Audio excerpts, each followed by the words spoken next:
Looking at our world from a theological perspective. This is the Theology Central Podcast, making theology central.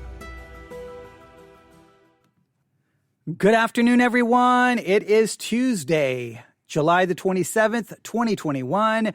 It is currently 2:59 p.m. Central Time. I'm coming to you live from the sanctuary of Victory Baptist Church, located right here in Ovalo, Texas, where it is currently 101 degrees outside today. But good news, the air conditioning in the church is working really well. The temperature in the church has dropped from 77 degrees down to 74. So, yes, that is good news. Okay, maybe it's not good news for you. You're probably sitting there going, I don't really care if it's 130 degrees in that building. I just want you to entertain me. Okay, all right, hopefully you're not tuning in for entertainment. I mean, hopefully you're tuning in for something that will be spiritually beneficial, informative, educational, challenging, convicting, thought-provoking, and maybe at times a little entertaining. Maybe at times. I mean, we do try to have some fun as well. I mean, when you produce as many episodes as I produce, we try to do a lot of different things. So sooner or later, hey, look, if you don't like what I'm doing now, just keep listening. At some point, hopefully I will produce something that you find acceptable because last year, over 900 episodes. So I don't know what we're on pace this year. I think the pace is a little slower this year. I think, maybe, I don't know. When I get to the end of a year, then sometimes I can figure out how many. I don't really pay attention during, but I hope that what we are, I'll put it this way. I hope all of the efforts are appreciated. I really do. I hope you appreciate all the effort because it takes a lot of work and it takes a lot of time to basically get in a car, drive all the way here, set everything up, and do, hours, multiple hours of live broadcasting pretty close to a daily basis. If you take how many hours we do a day, you pretty much that covers, basically enough content for every single day. Most podcasts are, not daily. Some have seasons and then they take some time off. It's just one day after another trying to produce content, really trying to benefit you and trying to help you in your spiritual life. That is the goal. Sometimes I think we're successful. Sometimes I think I fall way short. And when I say we, it's me. So I should say, sometimes I think I do well. Sometimes I think I fall way, way, way short. And hopefully hopefully there's something I'm doing that's benefiting someone. I really am trying. A lot of effort, a lot of time, a lot of energy goes into doing all of this. And I do hope that you are finding something worthwhile. Now, I'm going to mention this just so that you kind of just give you a little insight to just maybe things you don't realize, all right? And this, not just for me, this is for any ministry, podcast, for anyone. It takes a lot of work to put the content together. It takes a lot of work to turn on the microphone, spend an hour talking to the microphone. All of that requires work, but sometimes there is a cost that people do not see. Because I have been, doing so much live broadcasting, that requires a lot of driving because I live, 21 minutes away from the church. All right. So every day when I come here, I have to pack everything up, drive all the way here, turn around, drive all the way back. So that already takes up a lot of time. So there's the cost of time. There's also the cost of fuel. All right. That gets expensive back and forth.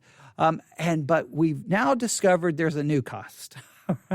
We are now have discovered that all of that driving is starting to take a toll on the car. So please, I beg you, pray that the car lasts, another year. Give me another year. I don't want another car payment. I don't want to have to do that financially. Please pray that it continues to last. We had to put a new battery in the car today. I'm thankful for one of the men of the church who came and fixed it.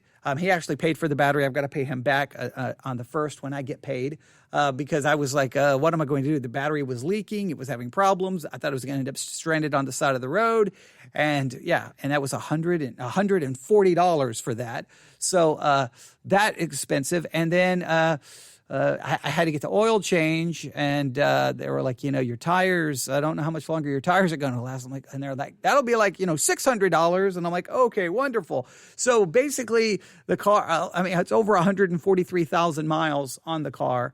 So just pray that it will continue, that it will just stay together, continue working with minimal repairs, minimal maintenance and upkeep. We've been trying to do some scheduled maintenance that's required whenever we have the money. So just pray. We have one car between me and my wife, and driving here is starting to wear the car down, because that's a lot of driving. I mean, that's all. And some days I'm driving here, like sometimes I drive here. Like sometimes I may drive here on a Sunday afternoon, do live broadcasting, then get back in the car. I'll think this is the way it can work on a Sunday. This is just crazy. Drive here for Sunday school, be here for Sunday school and Sunday morning, drive home, drive back to do a couple of hours of live broadcasting, get in the car, drive back home to get my wife, to drive back to church, to then turn around to drive back home. That's a lot of driving in just one Sunday, and that is occurring simply because I'm trying to do some extra live broadcasting for everyone. Some days I may drive here in the morning, go home, turn around, drive back in the afternoon or evening to do more live broadcasting. So all of that, yes, not only is that a sacrifice of time, it's just the miles are starting to pile up on the car. So just all I'm asking is just pray that everything is good and it lasts. And I'm so thankful that it was actually 2 men from the church who came by this morning who changed the battery out, and they cleaned the cables, made sure everything was good to go. And I was very grateful, because I was going to have to schedule it to take it into the dealership to get it done. And I was going to have to use a credit card to pay for it, and I didn't want to do that. So they took care of it, and then I'll pay them back here in a couple of days. So I'm very grateful for that. Again, a small church. I don't have a car allowance like pastors in big churches do. I don't have that. So I guess it kind of was slowly building, and now we started seeing it. So just all I'm asking is for you to pray, and I will be greatly appreciative of your prayers, so that the car can continue on, so I don't have that financial burden, because that would be very frustrating, because I don't want that. All right. So thank you for listening. Thank you for all of your support. Again, you can always pray for the ministry. That's always helpful. Pray for something like the car. That's always great. Those are always wonderful things. And again, other things you can do. You can write a review. If you're listening to us on Apple Podcasts, you can do that. You can go to theologycentral.net and give us a 5-star rating and write a review. That's always helpful. And then find people who you think would be interested in what we're doing and share it with them. That can be helpful as well. And just, of course, you just listening. That's wonderful. When I look at those numbers, I love looking at those numbers. I just saw that the Bible study exercise that we did Sunday night on Matthew 9. Wow. Those are some big numbers. That actually may have turned out to be the most successful Bible study exercise, well, at least on one platform, because I was looking at the statistics on one platform. I think by far it's the most successful Bible study exercise we have done, at least on that platform. I would have to look at some of the statistics on some of the other sites, but that's encouraging. Hopefully some people really benefited from it. I really hope so. I worked hard on it, and so I wasn't super happy with the presentation. Part of the reason was, it was so hot in the church while I was preaching. I thought I was going to pass out. I was like, man, I'm sitting here trying to concentrate on this very complicated, hermeneutic and trying to explain how it all fits together. And all I could think about is it's 175 degrees in this building. I know that's a little hyperbole, but yeah. So that's kind of what's going on behind the scenes. Now, you didn't tune in for all of that. You tuned in for another Bible study exercise, right? Yes. Bible study exercise on Psalm 37. I think this is what part is this? This is part 12. There we go. I've got the notification here that we're live on the air. Okay.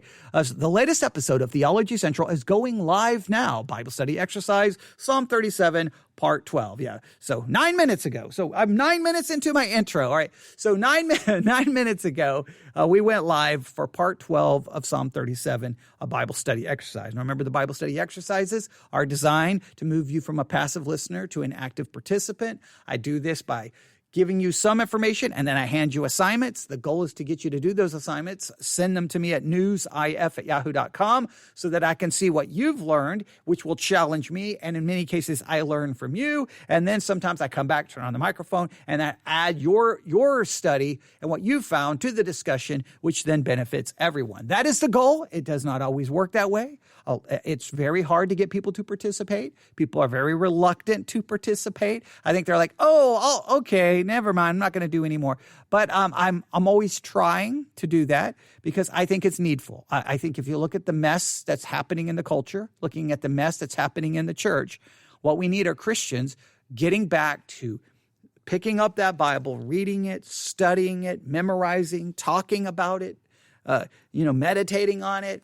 And I think it's important. We need that, we need Christians who are into the scriptures, and then we're talking to each other about the scriptures, and we're growing in our understanding, and we're growing in our ability to rightly divide the word of truth. And we need that. So I've created the Bible study exercise kind of series really to try to accomplish that.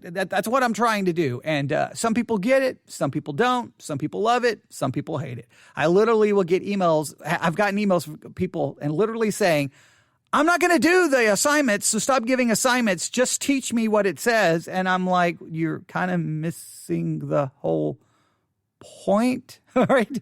I don't want you passively listening. I want you actively involved. So grab a Bible, grab a notebook, because you're going to have some work to do today. Are you ready? We're in Psalm chapter 37, as I have already indicated. We're on part 12. I'm not repeating myself because I forget. I repeat myself for emphasis' sake. All right? We're in Psalm 37.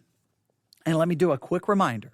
Psalm 37 is a psalm written by someone who is now old. They were young, now they are old.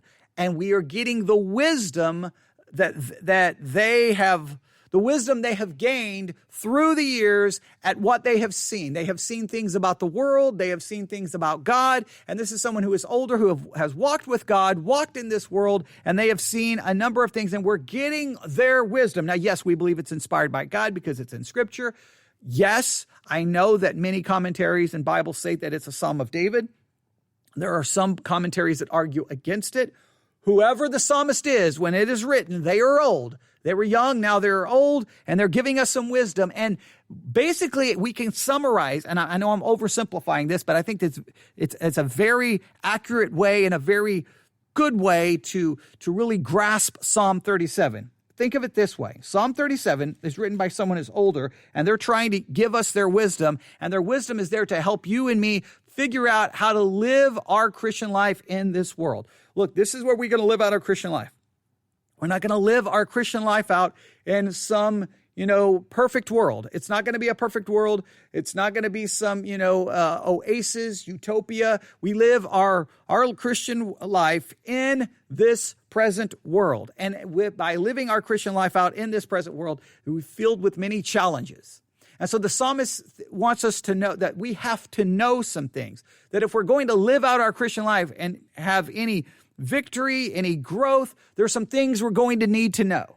So the psalmist basically wants us to know these things. Are you ready? Here's what the psalmist wants us to know in Psalm 37 in order to help you live out your Christian life in this world. Number one, you need to know the future of the ungodly. Psalm 37 over and over and over reminds us of the future of the ungodly. I'm going to try to show you some of this quickly for review. Psalm 37, verse 1, fret not thyself because of evildoers, neither be thou envious against the workers of iniquity, for they shall soon be cut down like the grass and wither as the green herb. Let's see here. You can just continue to read verse 9, Psalm 37, verse 9. For evildoers shall be cut off, but those that wait upon the Lord shall inherit the earth. You get the idea. Verse 10, for yet a little while, and the wicked shall not be. Yea, Thou shalt diligently consider his place, and it shall not be. He wants us, we need to know, as we're living our life in this world, we need to know the future of the ungodly. There is coming judgment. They will be destroyed. They will be cut down. And why do we need to be reminded of this as we live in this world that we currently live in, and we're surrounded by the workers of iniquity. We're surrounded by ungodliness. We see the success of their plans. We see the success of their ideas. We see their prosperity. We see that everything seems to be going well with them, and we can sometimes be filled with rage, sometimes be filled with envy, and it can completely siderail and mess up our Christian life. Sometimes looking at the world, we're like, what's the point of trying to live godly when living an ungodly life seems to be easier, better? Maybe it seems to be there's more happiness. Forget this. And that can cause great damage to you spiritually. You've got to remember, you've got to know the future of the ungodly. All right. Number two, not only do you know the future of the ungodly, you got to know the future of the godly. And I read a verse right there that mentioned it briefly. We will inherit the earth. And we talked about all of the possible implications of that, but we won't go back through that. So we got to know the future of the ungodly. We got to know the future of the godly. Like right now, things may be bad. Right now, there may be suffering. There may be pain. Right now, there may be injustice, inequality, and all kinds of things that we do not like about the world in which we currently live. But there's coming a time where sin will be judged. Sin will be removed. And we'll be on a place where there'll be no more pain, no more tears, no more suffering, no more death, and no more sin. There's a time coming when it's all going to be different. This is not, listen, this is a very important concept to remember. This is as bad as it's ever going to be for you. You have an eternity where it's going to be eternal glory, with no more pain, no more suffering, and no more death. This is as bad as it's ever going to be. Now, it may be bad, but it's a temporary bad when compared to eternity. So we need to remember the future of the ungodly. We need to remember the future of the godly. Number three, we need to constantly be reminded of the reality of the present world we live in. We must constantly be aware of, and we constantly need to be reminded of the reality of the world in which we live in. The world that we live in right now, guess what? I'm going to read verse 12. The wicked plotteth against the just and gnasheth upon him with his teeth. Verse 14, the wicked have drawn out their sword and have bent their bow to cast down the poor and needy and to slay such as be of upright conversation. You need to understand the reality of the world in which you live. The world in which you live is filled with ungodly, unrighteous philosophies, ideas, and people who are in complete opposition to everything Christianity stands for. They hate it. They want to side-rail it. They want to silence it. They want to destroy it. They want to remove it. And unless you wake up and realize that you're not living in a Disney version of life, you're living in a real life, you have real enemies, real opposition, and you're going to have to know how to live your Christian life to navigate that. If you don't think of it that way, well, it's like you're not paying any attention and you're walking into a minefield and you're not looking around and you're going to end up getting severely maimed and injured. All right? So we have to know the future of the ungodly, the future of the godly, and the reality of the present world in which we live, which is opposition and hatred towards everything Christ stood for and everything the Bible stands for. I don't know why we ever expect anything different, but that's what the world in which we find ourselves. And we have to know that.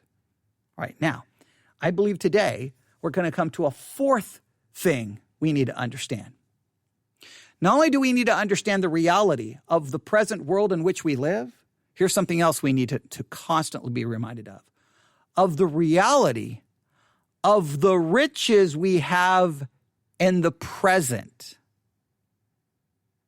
If you are a Christian, you need to remind yourself every day of the riches you currently have in your possession. Now, you may be looking around, like I can go out there and look at my car, 143,000 miles. I mean, it's got lots, it's starting to have some issues. Okay, I'm looking at that car. That's not a rich person's car. That's not. It's better than a lot of cars, so I should be grateful for that. But I'm trying to say that doesn't show material wealth. All right, that does not show material wealth. There's lots of things that I can look in my life and I'm like, I don't really have material wealth. I don't have the money to do this. I don't have the money to do that. There's things I want. There's sometimes things we need and we don't have the money currently. And then we have to wait until, maybe payday and then, do what we can. Sometimes we have to settle for what we can have and not what we want because we're not materialistically wealthy. I can look at this church that I'm currently in. It's not a rich church in any way, shape, or form. There's plenty of things. The outside of this church needs, it needs some work to make it look nice. We need a new sign. There's all kinds of things we need. We're not a materialistically wealthy church. So we can look at our lives from a materialistic, numerical, count how much money is in your bank account, look at the car that you're driving, look at the clothes that you have, whatever the case may be, and you'll come to the conclusion, okay, I'm not materialistically wealthy. Now, listen, let me make it very clear. Compared to some people in the world, we are materialistically wealthy. Compared to some people in this world, I am wealthy, right? But I'm just saying when you look at great wealth, I don't currently have it. My church does not currently have it, and probably 99% of those listening, you don't currently have it, right? Some of you may be better off than others, but we're all better off than someone else, but you get the idea. When I say consider the riches, I'm not saying go check your bank account. But I believe as Christians, there are some riches that we have that we must be reminded of every single day. And we must contrast those riches we have with the riches the ungodly may have. The ungodly may consider themselves being rich from a materialistic perspective, but there's got to be a different kind of riches that we have. You'll see why I'm stating that here in just a minute. All right. In fact, I'll just show you now. Go to Psalm chapter 37, if you're there. Look at verse 16. This is the verse that I really want to focus in on here. Psalm 37, verse 16. A little that a righteous man hath is better than the riches of many wicked. A little that a righteous man hath is better than the riches of many wicked. Now, there's a couple of ways of looking at this, and I'm gonna look at it from one perspective, but I'm gonna make sure I'm gonna give you a couple of ideas here, right? Because now that I'm thinking about it, there's a couple of different ways we could look at it. But let me look at. I'm gonna read for you some. I'm gonna read this verse from a number of translations, and then we're gonna look at some cross references, and then I'm gonna give you two ways to look at it, and in one of them I'm gonna give you work to do. All right, here we go. Psalm 37:16 from the New International Version. Better the little that the righteous have than the wealth of many wicked. New Living Translation. It is better to be godly than have little than to be evil and rich. ES Standard Version. Better is the little that the righteous has than the abundance of many wicked. Berean Study Bible. Better is the little of the righteous than the abundance of many who are wicked. All right, so here's the first way we can look at this, right? You can write this down. Here's the first way of looking at this. Simply put, if you are righteous, it is better to have a very little. You're not wealthy from a materialistic standpoint. It's better to be righteous. Think of it this way. It's better to be righteous than poor than to be wicked and wealthy. It is better to have a little and be righteous than to have a lot and be wicked. So it's just drawing a contrast. What's more important, righteousness or wickedness? Righteousness is more important. And then connecting with that. So if you're righteous, then guess what? If you're righteous and poor, you're still better off than being wicked and wealthy. So the focus really is that righteousness is better than wickedness. And that righteousness is so much better that what comes with that righteousness is having a very few things and having a little. It's still better than wickedness with great wealth. So in some ways, the emphasis here is more on maybe the righteousness than the riches or the things that we have. But so I think we should see it at least from that way. But I think there's another thing to consider. Let me look at some cross references here just to give you an idea. Proverbs 15:16. Better a little with the fear of the Lord than great treasure with turmoil. Proverbs 16:8, better a little with righteousness than great gain with injustice. All right. So the basic concept here is that what should be most important to you in your life is righteousness. That's what should matter. You should strive for righteousness. This is the idea of seeking first the kingdom of God. You should be striving for that which is spiritual, that which is of great spiritual gain, far more than anything else, because that righteousness, godliness, that is more important than wickedness, even if that means that righteousness, you have a few things. So in other words, within your pursuit of righteousness and godliness, there should be such a contentment with God that you're not bothered that you have very few things, because there is a contentment there.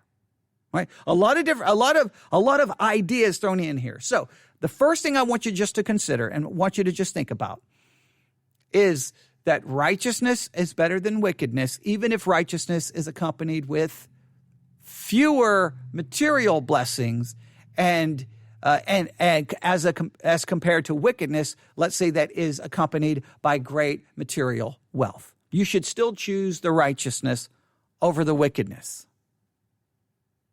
Righteousness is more important than material things. Godliness, spirituality is more important. I think that's very important to look at. But I think there's a second thing, and I know this is not the direct emphasis here. This is the thought that initially came to my mind, but the more I look at the text, I know that's not really the emphasis. But I really want to place this before you because I think it's important.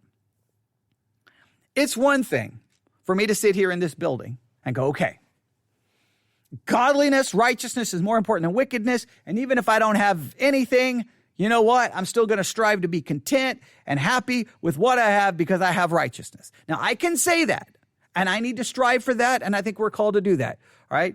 We need contentment with godliness, right? We need that. That's very important, because the minute we stop being content, all kinds of problems arises, right? Over and over and over, Israel found themselves not being content with God, and they wanted something else, and they wanted more, and they got mad at God, and many times we're going like, if you don't give me what we need and what we want, we're going to go back, because they somehow were not content with God. Now, we could question how much contentment you have with God and how much contentment I have, but I think there's something else that has to come into factor here. I think as a Christian, you possess riches that are to be contrasted with the riches of the world. In other words, the world's riches are materialistic riches, material gain. And I believe as a believer, we possess spiritual riches. And one of the reasons we can be so content with having a little is because we know that even though we have a little materialistically, we are rich, filthy rich spiritually. And if we will focus on our spiritual riches, that should lead to us to being content with righteousness over seeking wickedness with material gain.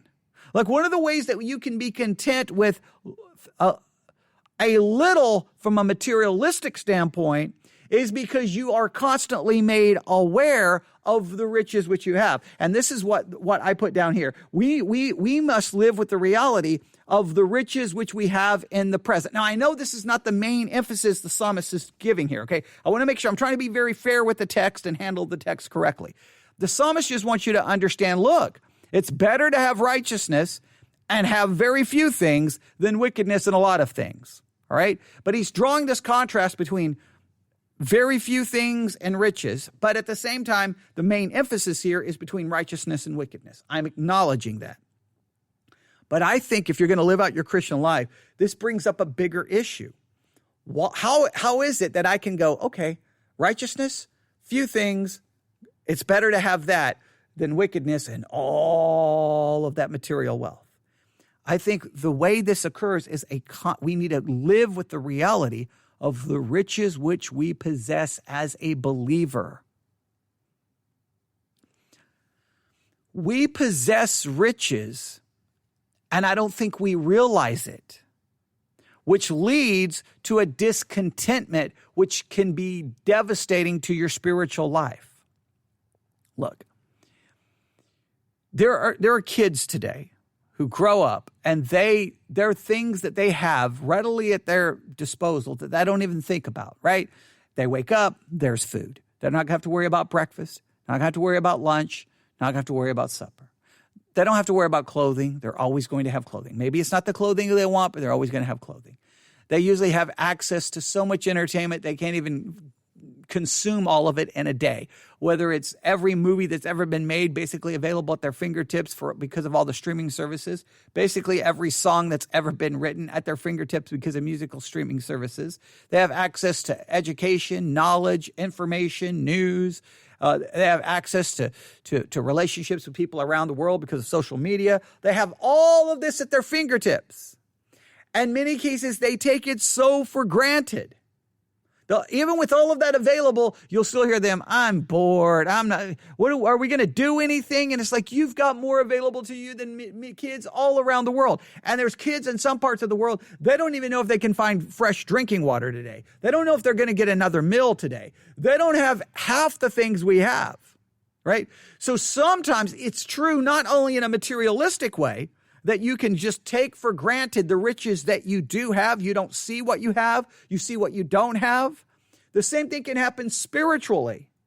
We can become so desensitized to the spiritual riches that we have that we don't see. Like if we see the spiritual riches, then we become content with it because righteousness, godliness, if it opens our eyes to the spiritual riches that we have, it leads to a contentment.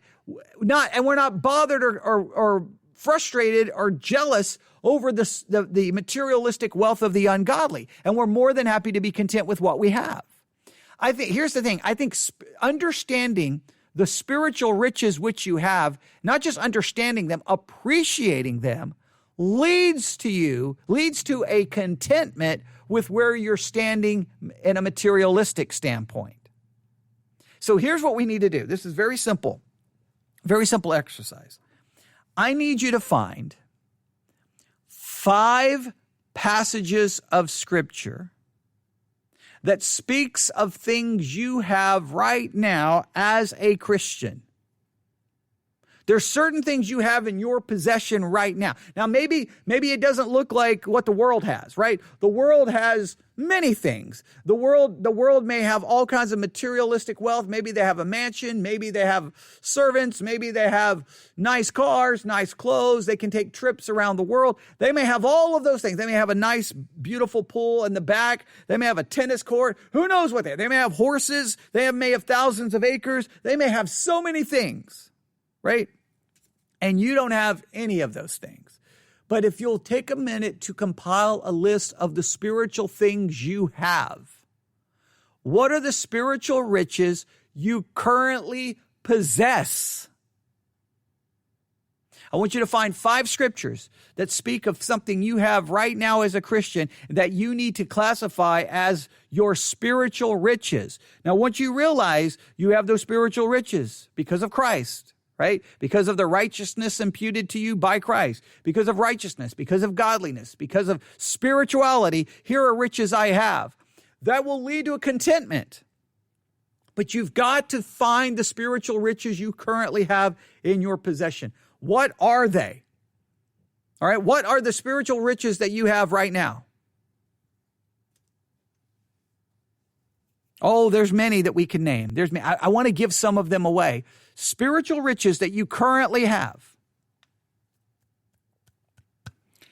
Oh, there's. I'm getting frustrated because there's so much here. I know there's very, very different perspectives here, and I know what psalmist is trying to say. The psalmist is just trying to say, hey, if you are righteous, then that's better off being righteous with a few things than being wicked with many. I know that's the very simple part, but I think this opens up the door to just a broader discussion, and that's where I'm trying to go with this. So hopefully you will appreciate what I'm trying to do here, because I just think it's easy to tell someone, hey, you know what? Better off that you're poor and righteous than being wicked and wealthy, all right? So you should just be happy about that. It's easy to tell someone that, but I think that there is a spiritual truth that this concept flows from. It comes from the fact that the reason you can go, it's better to be righteous and basically have very few things is because you're rich spiritually. Spiritual riches should make you content with maybe being materialistically poor. Spiritual riches should lead to that contentment and with the situation you find yourself in this physical materialistic world. There is a spiritual reality that should lead to a contentment with your physical reality. Right? Give you an example.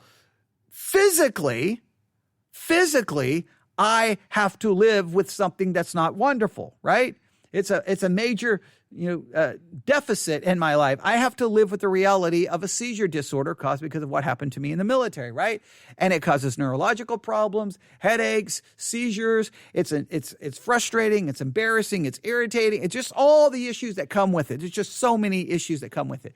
That is the physical reality in which I live. That physical reality is not going to go away. Now, the one thing is I can look to the future and knowing that at some point I'll have a new body, it won't have a seizure disorder, and it'll all go away. All right, that's my future hope. But I have some spiritual riches right now that should make me so content, even though I have to live with this physical deficit, this physical weight around my neck, which is a seizure disorder. Now, when I start thinking about those spiritual riches, I can think of a couple, right? And I don't want to give too many away. I'll try to just offer one.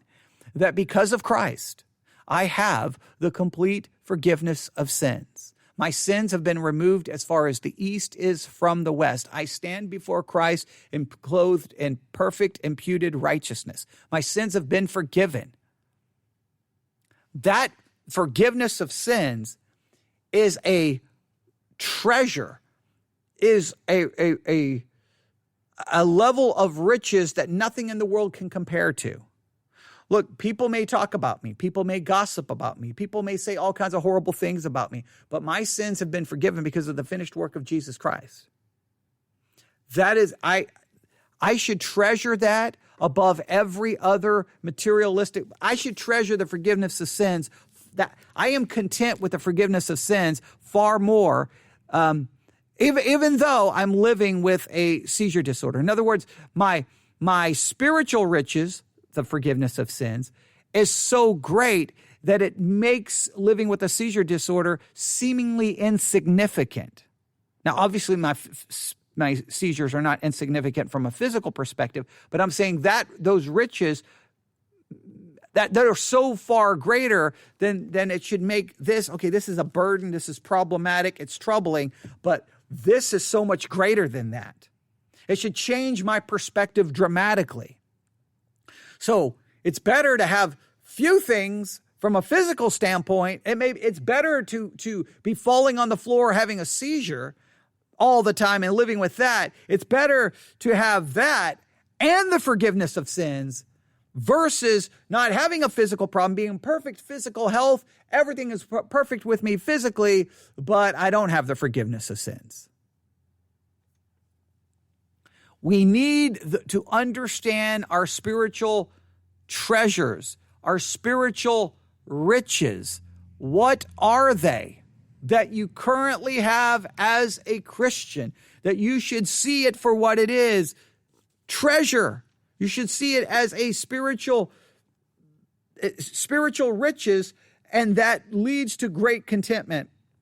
And for every other area. If you see how much you have spiritually, then the things you don't have materialistically or physically will pale in comparison, because nothing can compare to the spiritual riches which you have if you are a Christian today.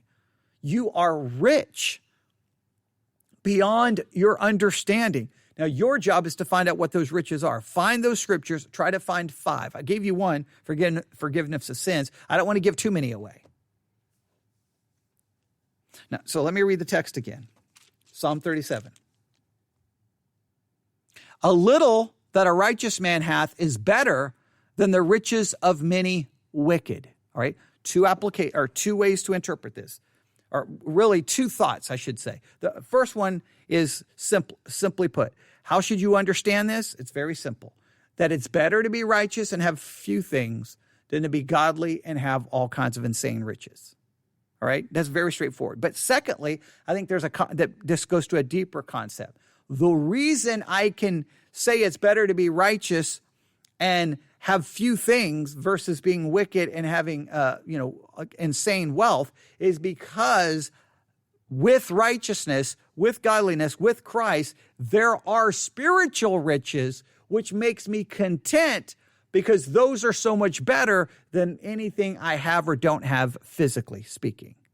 Now, I'm not saying that this is what the psalmist is trying to lead us to directly, but I'm saying it's a concept that we have to consider and we have to think about, all right? So I could have just left it with the first point. Hey, all the psalmist wants you to understand, he wants you to understand that, hey, it's better to be righteous and poor than to be wicked and wealthy. He wants us, we need to understand that.